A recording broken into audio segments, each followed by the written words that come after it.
aujourd'hui pour te lire le chapitre 3. Donc sans plus attendre, on peut directement passer à la lecture.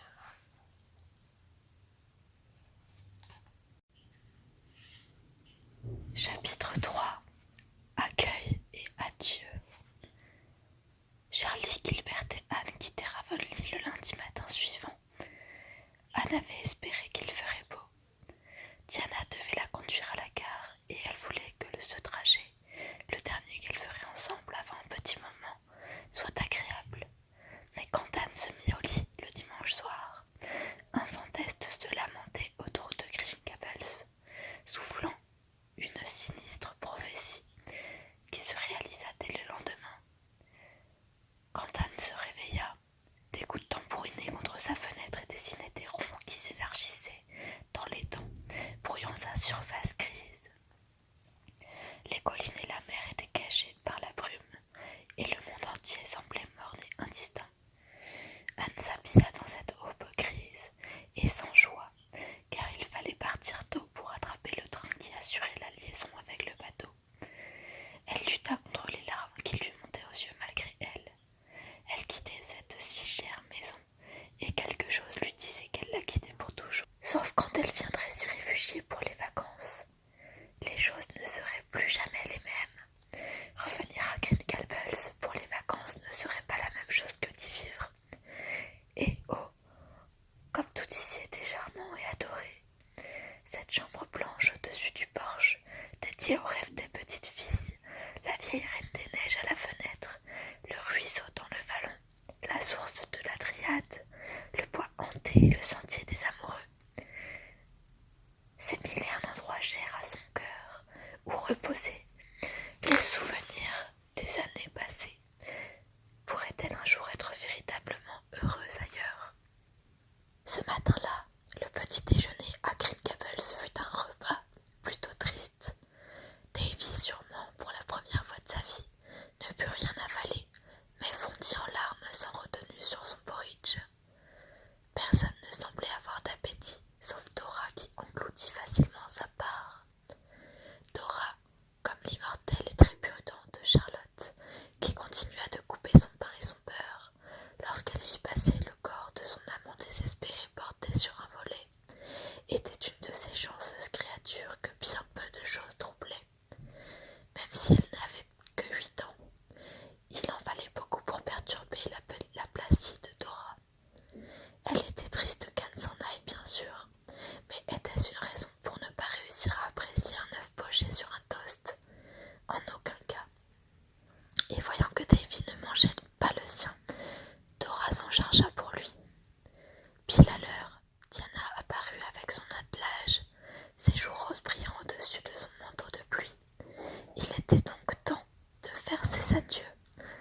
Tant bien que mal. Madame Linde descendit de ses appartements pour étreindre chaleureusement Anne et lui recommander de faire attention à sa santé, quoi qu'elle fasse. Marilla, brusquée en larmes, déposa un baiser sur la joue d'Anne et lui dit qu'elle supposait qu'il saurait de ses nouvelles une fois qu'elle serait installée. Un observateur ordinaire aurait pu conclure que Marilla se souciait peu du départ d'Anne, à moins que le dit observateur ait soigneusement regardé les yeux de Marilla. Dora embrassa poliment Anne et réussit à se soutirer 2 petites larmes de bienséance. Mais Davy, qui pleurait sur les marches du porche à l'arrière de la maison, depuis qu'ils s'étaient sortis de table, refusa tout bonnement de lui dire au revoir. Quand il vit Anne se diriger vers lui, il bondit sur ses pieds, remonta les marches en courant et se cacha dans une penderie dont il refusa de sortir. Ses sanglots étouffés furent la dernière chose qu'Anne entendit en quittant Green Gables. Il plut à faire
vécu. Ces 11 années avant que je n'arrive ici ne me semblent être qu'un mauvais rêve. Il y a 7 ans que j'ai fait la traversée sur ce bateau, le soir où Madame Spencer m'a amené depuis Hopetown. Je me vois encore avec cette affreuse robe au tissu grossier et mon vieux chapeau plat, explorant les ponts et les cabines avec une curiosité fascinée. C'était une belle soirée et oh, comme les rives rouges étincelaient sous le soleil. Aujourd'hui, je traverse de nouveau le détroit. Oh Gilbert, j'espère vraiment aimer Redmond et Kingsport, même si je suis sûre que ce ne sera pas le cas. Anne, où est passée toute sa philosophie? Elle est entièrement submergée, engloutie par une immense vague de solitude et de mal du pays. Ça fait 3 ans que j'attends avec impatience d'aller à Redmond et, maintenant que j'y vais, j'aimerais que ce ne soit pas le cas. Peu importe, je serai de nouveau joyeuse et pleine de philosophie après avoir pleuré un bon coup. J'en ai besoin pour prendre un nouveau départ et je vais devoir attendre ce soir d'être dans mon lit à la pension où qu'elle se trouve avant de pouvoir le faire. Après ça, Anne redeviendra Anne. Je me demande si Davy est enfin sorti de la penderie. Leur dernier train atteignit Kingsport à 21h et ils se retrouvèrent dans l'aveuglante clarté blanche et bleue de la gare bondée. Anne se sentit terriblement perdue, mais quelques minutes plus tard, Priscilla Grant, qui était arrivée à Kingsport 2 jours plus tôt, lui sauta au cou. « Te voilà, ma chérie, et j'imagine que tu dois être aussi fatiguée que je l'étais samedi soir en arrivant. » « Fatiguée? Ne m'en parle pas, Priscilla. Je suis fatiguée, dépassée, provinciale, et j'ai de nouveau 10 ans. S'il te plaît, amène ta pauvre amie en piteux état dans un endroit où elle peut s'entendre penser. Je t'emmène tout de suite à la pension. Une calèche nous attend dehors. C'est une bénédiction que tu sois là, Prissy. Sans toi, je pense que je me serais assise sur ma valise là tout de suite et que j'aurais pleuré des larmes amères. Quel réconfort, trouver un visage familier dans une jungle assourdissante d'inconnus. Anne, c'est Gilbert Blythe que je vois là-bas, comme il a grandi cette année. C'était encore un enfant quand j'enseignais à Carmody. Et bien sûr, ça, c'est Charlie Sloane. Lui, il n'a pas changé, il ne pourrait pas. Il ressemblait déjà à ça quand il est né, et il ressemblera toujours à ses 80 ans. Par ici, ma chérie, nous serons à la maison dans 20 minutes. À la maison, grogna Anne. Tu veux dire dans une horrible pension, dans une petite chambre encore plus horrible à contempler par la fenêtre une arrière-cour miteuse. Ce n'est pas une horrible pension, ma petite Anne. Voilà notre calèche. Monte, le conducteur va s'occuper de ta valise. Ah oui, la pension, c'est vraiment un endroit très charmant dans son genre, ce que tu admettras demain matin quand une bonne nuit de sommeil aura éclairci tes idées noires. C'est une ancienne et grande maison en pierre grise. Rue Saint-John, à quelques pas de Redmond. Ce fut pendant un temps la résidence de grands noms, mais l'élite a déserté la rue Saint-John et ces maisons ne peuvent plus que rêver de jours meilleurs. Elles sont si grandes que les gens qui y habitent doivent prendre des pensionnaires afin de pouvoir les remplir. C'est du moins la version que nos hôtesses sont soucieuses de nous faire croire. Elles sont exquises, Anne. Nos hôtesses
part sur le sol, puisqu'il y a des coussins partout. Mademoiselle Ada a même posé un coussin raffiné en dentelle Badenberg sur le dessus du piano. Anne riait tandis que Priscilla terminait ses explications.